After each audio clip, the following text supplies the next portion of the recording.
উনুন জ্বালানোর জন্য যাদের খড়কুটো কেনারও সামর্থ্য নেই তারা বনে জঙ্গলে ছুটে চলে যান পাতা কুড়ানোর জন্য। তাদেরকে বলা হয় পাতা কুড়ানির দল। তাদের কাঠ কেনার সামর্থ্য নেই, অন্য খড়ি কেনার সামর্থ্য নেই। প্রকৃতির তরফ থেকে ঝোড়ো বাতাসে যে পাতাগুলো খসে পড়ে নিচে, সেই পাতাগুলো কুড়িয়ে তার চুলো জলে, চুলোয় রান্না হয়, রান্না করা খাবার খেয়ে তারা মানে বেঁচে থাকে কিংবা জীবিকা নির্বাহ করে। এই চিত্রগুলো গ্রামের একটা বড় চিত্র। যারা গ্রাম দেখেছেন, যারা গ্রামে বেড়ে উঠেছেন, যারা গ্রাম চেনেন, যারা এই দরিদ্র ফ্যামিলিগুলোকে চেনেন, তারা খুব ভালোভাবে জানেন এই পাতা কুড়ানির দলগুলো খুব সকালে খুব ভোরে উঠে বাগানে চলে যায়। বাগানে গিয়ে নিচে পড়ে থাকা পাতাগুলো কিভাবে কুড়িয়ে একটা বড় পালা তৈরি করে, তারপরে সেগুলো বস্তায় কিংবা ডালাই করে বাড়িতে নিয়ে আসে, যেগুলোর পেছনে তাদের কোনো অর্থ ব্যয় করতে হয় না। তার মানে হচ্ছে যে ঈশ্বর প্রদত্ত মানে ব্যাপার, কিংবা গাছের ঝরে যাওয়া সেই পাতাগুলো সংগ্রহ করেই তার সংসার চলে, তার চুলো জ্বলে, সব কিছুই চলে। আমাদের গত এক বছর আগে আমাদের দেশে তৈরি হওয়া নতুন রাজনৈতিক দল এনসিপি, তাদের অবস্থা যেন আজকে সেই পাতা কুড়ানির দলের মতো হয়েছে। অনেক আশা, অনেক স্বপ্ন, অনেক আকাঙ্ক্ষা নিয়ে এই দলটার জন্ম হয়েছিল। নতুন রাজনৈতিক বন্দোবস্ত তারা দিতে চেয়েছিল, কিন্তু আজকে এসে তারা নিজেদেরকে পাতা কুড়ানির দল, অভাবীর দল হিসেবে কেন প্রতীয়মান করতে চাচ্ছে, কেন মানুষের সামনে চিহ্নিত হতে চাইছে, সেটা একটা বড় প্রশ্ন। প্রশ্ন করতে পারেন যে কি কারণে তাদেরকে পাতা কুড়ানির দল বলছি আমি।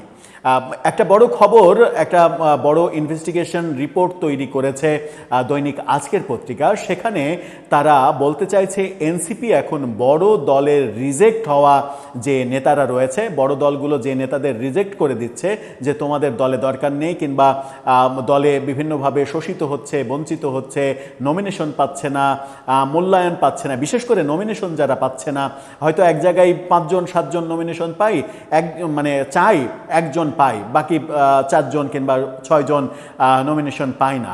এনসিপি এবার টার্গেট করেছে এই বড় দলগুলো। বড় দল বলতে আবার কিন্তু আওয়ামী লীগ বাদ না, এই ক্ষেত্রে আবার ফ্যাসিস্টের হিসাব নেই। নিজেদের প্রয়োজনে আওয়ামী লীগ ফ্যাসিস্ট হবে না। আওয়ামী লীগ, বিএনপি, জামাত, জাতীয় পার্টি, এই সকল দলের যারা এইরকম বঞ্চিত, মনোনয়ন বঞ্চিত, তাদের দিকে টার্গেট করেছে এনসিপি। অনেকটা ওই গাছের ঝরে পড়া পাতা কুড়ানোর মতো। সেই পাতাগুলো কুড়িয়ে এনে তারা তাদের ঘর সবল করতে চায় এবং তাদেরকে নিয়ে এসে বিভিন্ন জায়গায় নমিনেশন দেওয়া, দলকে মজবুত করা, দলকে ভারী করা, দলের সদস্য বাড়ানো, এই রকম একটা সিদ্ধান্ত নিয়েছে এনসিপি, যেটা তাদের জন্য খুব বেশি সম্মানজনক বার্তা হচ্ছে না। কি বলতে চাইছে আজকের পত্রিকা, চলুন খবরের ভেতরে ঢুকে বোঝার চেষ্টা করি এই ভিডিওতে। থাকবেন পলিটিক্স টিভির নিয়মিত আয়োজনে।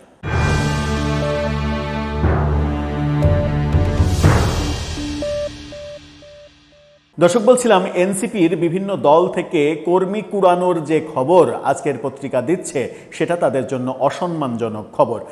তারা শিরোনাম করেছে এমন, দেখে নিন, স্থানীয় নির্বাচন, বড় দলের বঞ্চিতদের ভেড়াতে চাই এনসিপি। ওই যে বললাম যে বড় দল যাদেরকে নমিনেশন দেবে না, ছুঁড়ে ফেলবে, যারা ঝরে পড়বে, তাদেরকে কুড়িয়ে কুড়িয়ে এনে এনসিপি মনোনয়ন দেবে। তার মানে এনসিপির বর্তমান কাঠামোতে সারা দেশে স্থানীয় সরকার নির্বাচনে মনোনয়ন দেওয়ার মতো লোকজনই নেই। সুতরাং এই পাতাকুড়ানির দল হওয়া ছাড়া তাদের কোনো উপায় নেই। কিন্তু তাদের জন্য এটা কি সম্মানজনক পথ হবে?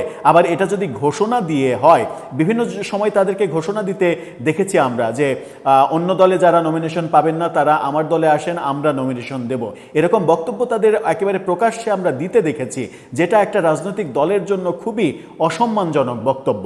কি বলছে আজকের পত্রিকা? আজকের পত্রিকা 2-3টা পয়েন্ট তৈরি করেছেন, মানে আলাদা আলাদা করে। সেই পয়েন্ট 3টা এরকম যে দলের সাংগঠনিক ভিত্তি মজবুত করতে এমন চেষ্টা চলছে। মঞ্জুর আলম, হাসনাত আবদুল্লাহর সাক্ষাৎ নিয়ে আলোচনা, অর্থাৎ ওই যে চট্টগ্রামে আওয়ামী লীগের নেতা মঞ্জুর আলমের বাসায় যে গোপন বৈঠক হলো হাসনাত আবদুল্লাহর, সেটাও এই প্রক্রিয়ারই একটা অংশ। এবং বলছে যে বিভিন্ন দলের নেতাদের সঙ্গে আলোচনা চলছে এনসিপির। অর্থাৎ তারা আলোচনা চালাচ্ছে, এই প্রক্রিয়া, এই মানে ঝরে পড়া পাতাগুলোকে কুড়িয়ে নিজের ঘরে আনার বন্দোবস্ত তারা চালাচ্ছে। ভেতরে ঢুকি একটু। দলের জনপ্রিয়তা বাড়াতে এবং সাংগঠনিক ভিত্তি শক্তিশালী করতে বড় রাজনৈতিক দলগুলোর বঞ্চিত, কোণঠাসা ও নিষ্ক্রিয় নেতাদের টানতে চায় জাতীয় নাগরিক পার্টি এনসিপি। স্থানীয় সরকার নির্বাচনকে সামনে রেখে বড় দলগুলোর ক্ষুব্ধ, অসন্তুষ্ট নেতাদের এনসিপিতে ভেড়ানোর এই চেষ্টা চলছে।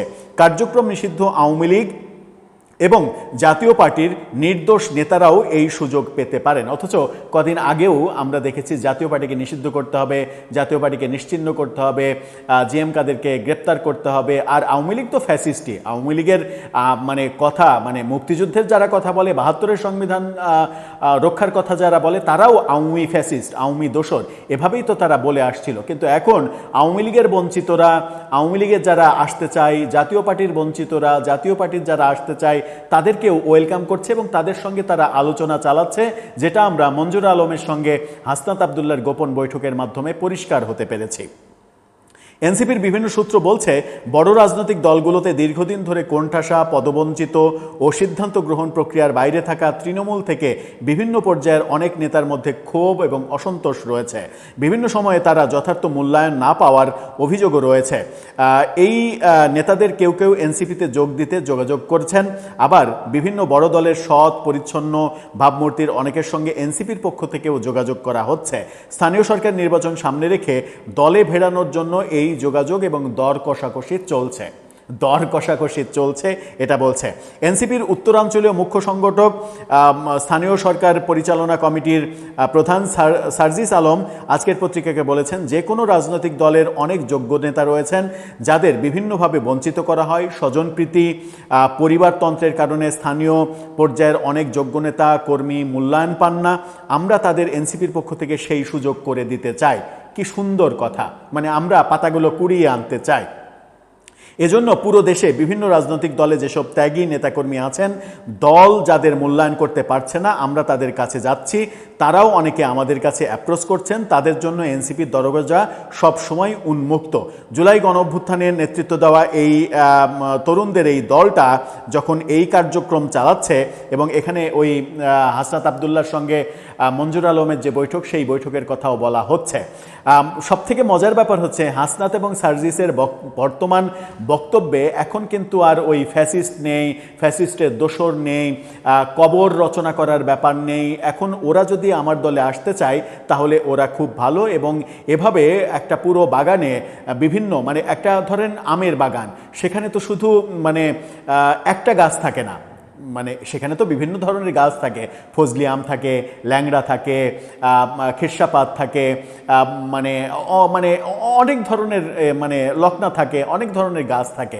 অনেক ধরনের গাছের পাতাই তো ঝরে পড়ে মাটিতে, সেই পাতাগুলো এক জায়গায় নিয়ে আসবে তারা। সেখানে ধরুন রাজনৈতিক দলগুলোকে যদি আমি গাছ হিসেবে দেখি, সেখানে আওয়ামী লীগ আছে, বিএনপি আছে, জাতীয় পার্টি আছে, জাসদ আছে, ওয়ার্কার্স পার্টি আছে, মানে এই যারা, মানে বিএনপি বাদ দিয়ে যারা তাদের চোখে ফ্যাসিস্ট এবং ফ্যাসিস্টের দোসর, সেই বাগানে ঢুকে সেই বাগানের পাতাগুলো পর্যন্ত কুড়িয়ে তারা আনবে। সেই সময় কেউ ফ্যাসিস্ট হবে না, কেউ ফ্যাসিস্টের দোসরও হবে না, কারণ ওই ঝরে পড়া পাতাগুলো তাদের দরকার তাদের দল ভারী করার জন্য। যে দলের নির্দিষ্ট একটা আদর্শের লোকের সমাগম কম থাকে, যে দল একটা আদর্শের ভিত্তিতে তৈরি হয় না, সেই দলের মানে কি বারোছড়াদ্য হয় সেটা একবার কল্পনা করুন। শুধু বিভিন্ন দল থেকে বিভিন্ন আদর্শের লোকজন এখানে আসবে এবং এসে জড়ো হবে, পাতাগুলো এনে জড়ো করা হবে। সেগুলো যখন মানে আদর্শের প্রশ্ন উঠবে, তখন তারা কোন দিকে যাবে সেই ব্যাপারের মুখোমুখি এনসিপি কিন্তু অলরেডি একবার হয়েছে। নির্বাচনের আগে তারা যখন জামাতের সঙ্গে জোট করলো, তখন তাদের সঙ্গে থাকা বাম ধারার, প্রগতিশীল ধারার নারী পুরুষ অনেক সম্মুখ সারির নেতারা কিন্তু দল থেকে বেরিয়ে গেছেন, শুধুমাত্র ওই কারণে যে তারা জামাতের সঙ্গে জোট করেছে। বহু ভাবধারার মানুষকে এক ছায়াতলে নেয়ার এটা একটা বড় প্রতিবন্ধকতা, এবং এতে করে দল প্রতি মুহূর্তে ভেঙে যাওয়া, খণ্ডবিখণ্ড হওয়া হওয়ার একটা সম্ভাবনা থাকে, যে সম্ভাবনাটাকে তারা একেবারে ঘটা করে ওয়েলকাম করছে। এই ওয়েলকাম করা তাদের জন্য একটা বড় ক্ষতির কারণ যে ভবিষ্যতে হবে, সেই রাজনৈতিক মেধা কিংবা প্রজ্ঞাটা তাদের আদৌ আছে কিনা সেটাও একটা বড় প্রশ্ন। দর্শক, আপনার কাছে কি মনে হয়, এই পাতা কুড়িয়ে বিভিন্ন দলের পাতা এক জায়গায় করে কতটা লাভবান হবে, কতটা শক্তিশালী করতে পারবে তারা নিজেদের দলকে? আমাদের যে স্বপ্ন দেখানো হয়েছিল নতুন রাজনৈতিক বন্দোবস্ত দেওয়ার, সেই স্বপ্নটাই বা কতটা সত্য হবে? আপনার মতামত জানিয়ে লিখতে পারেন আমাদের কমেন্ট বক্সে।